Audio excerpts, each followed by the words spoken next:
Why is relaxing the body and mind important for meditation?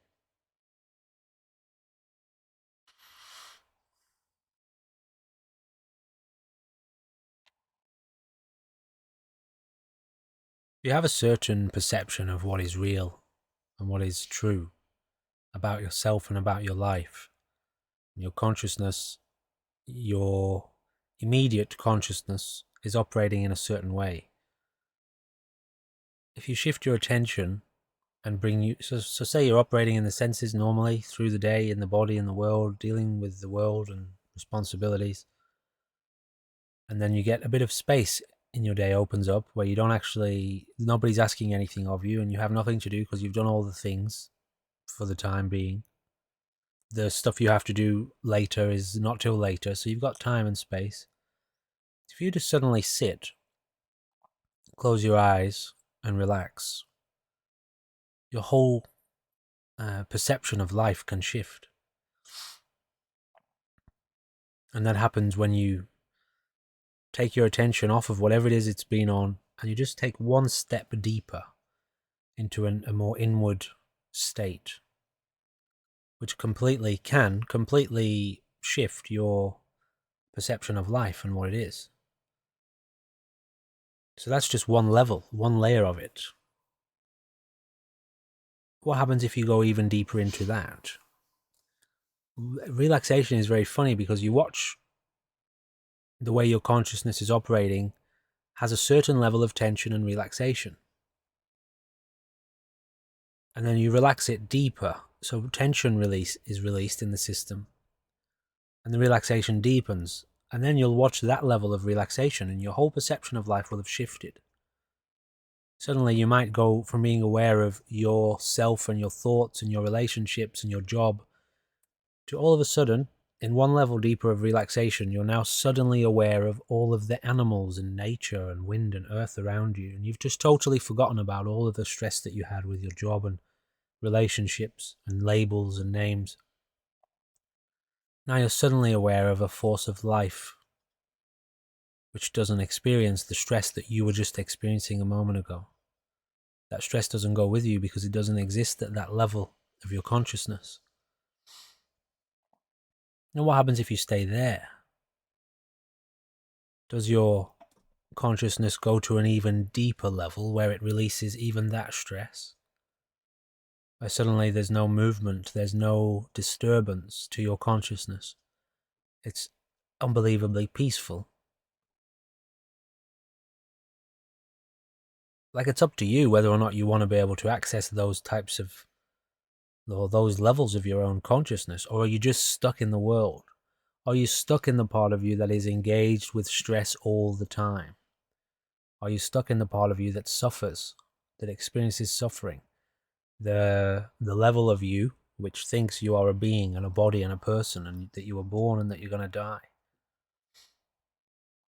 Because that's stressful to be in that. It's stressful. It hurts. It's fraught with responsibility. It requires effort to maintain. It gets tighter, more and more uncomfortable. And yeah, it hurts. You know, it's full of pain. The body experiences tremendous pain. Psychology, trauma, the past, like it's all at that level. So if you go beyond that by relaxation, deep relaxation into awareness, suddenly you release the burden of that suffering and your consciousness is free. And that level is always within you. It's just that you're not functioning at that level because you're not relaxed enough. And that's when you see, once you start to go into these experiences, you see that these states don't go anywhere. It's just that you operate at this level because of your amount of engagement in the world and your thinking and psychology. And then if you release that, suddenly you can step into your consciousness to a deeper level, which is still there, always there, never goes anywhere. And you don't bring any of the stress with you. You release the tension in the system, the stress of the system. So it's up to you as to if you decide why that would be important for you. I know why it's important for me. if you want to get to that level of your own consciousness, to be able to connect with that level and function or explore or experience that level of peace and relaxation, then of course it's very important that you learn to relax. But if you don't care about those things, then maybe it's not so important you learn to relax. If your life is full of disease, mental and physical dis-ease, you have pain in the body, you have anguish, anxiety, pain in the psychology, worry, fear. Well, if you could relax much more deeply, all of those things would go away. So if those things are very unpleasant for you, your stress is mounting or unbearable or almost unbearable, or you're worried about the way things are going, or you're just looking to connect with yourself at a much deeper level, then relaxation is the key to answering all of those problems. One of my favorite teachings of the traditional Buddha, the historical Buddha, which I read when I was at the Buddhist monastery in Perth in Western Australia. I spent some time there. He teaches, in order to help the monks understand how their mind operates, how their consciousness can operate, he teaches something along the lines of, if a monk exists in a village, and in the village he is surrounded by the people, the noises, the smells, the sights, the sounds, the experiences of being in the village, then his mind, his consciousness will be operating, and it will be experiencing the effect of all of those things. The effect of being around people, the effect of all the noise, the effect of the sights and sounds and smells of the village. But if that monk removed himself and took himself just into the forest, next to the village, a little bit away from the village, now his mind would no longer be being affected in the same way.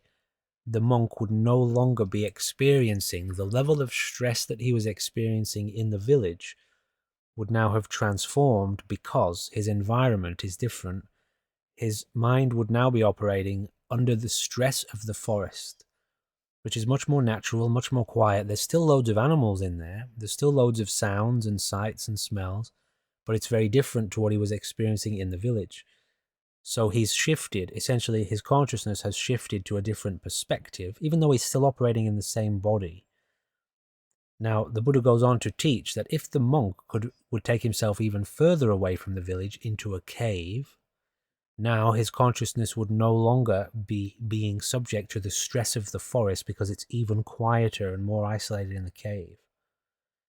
Now, he's got no sense of the village anymore. The people of the village, the memories, the stress of the village would not be in his mind anymore because he keeps taking a step further and further away from that level of stress and activity. So he's becoming more and more inactive, more and more quiet, more and more detached from the world, you might say, the world of form. And the Buddha goes on to teach that if that monk stayed in the cave, but then closed his eyes and learned to detach from the senses of the ears and the senses of the eyes, his experience of life, his own consciousness, would no longer be being subject to the stress of being in the cave. He would not sense the cave, he would not detect the cave. In fact, his consciousness would now have no consciousness of being in a cave, and all of his sense of self and awareness would be internal. His whole perception of his life and his existence would be an internal experience. And the Buddha, once again, goes on to teach that if the monk could remain in that state, that it would shift even deeper, and he would become aware of what the Buddha called the very subtle levels of consciousness.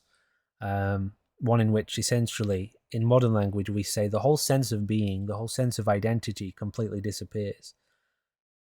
So now if you trace that story through the stages and through the steps, your whole existence and experience of life was preoccupied by the world while you were in the village. You thought it was all real and meaningful, and you thought that was life. But in fact, you kept stepping back, several steps back, not just one step or two steps, but you took a step and then learned to sustain that, and then took a further step and learned to sustain that, and didn't retreat back to the village, but instead continued to deepen into the cave of complete isolation. And then you went beyond the cave, you went inward, into the senses themselves. all of that is achieved via relaxation and detaching from the source of stress. So essentially what you're doing is relaxing further and further and further into what you think you are, which is this present experience of being a body, a being, a person. You're going further and further and further back into that. And that is going to reveal to you the nature of the illusion of consciousness and the nature of the illusion of self. And that awakening to that truth goes hand in hand with with awakening to the nature of reality, because the nature of the illusion of self is not different to the nature of the nature of reality. They are the same thing. So if that's important to you, then relaxation is obviously paramount. You need to really get to grips with it. Mm-hmm. And yeah, not to mention the fact that it frees you from a lot of the pain and the disturbances that have built up because you've been in the village for several lifetimes.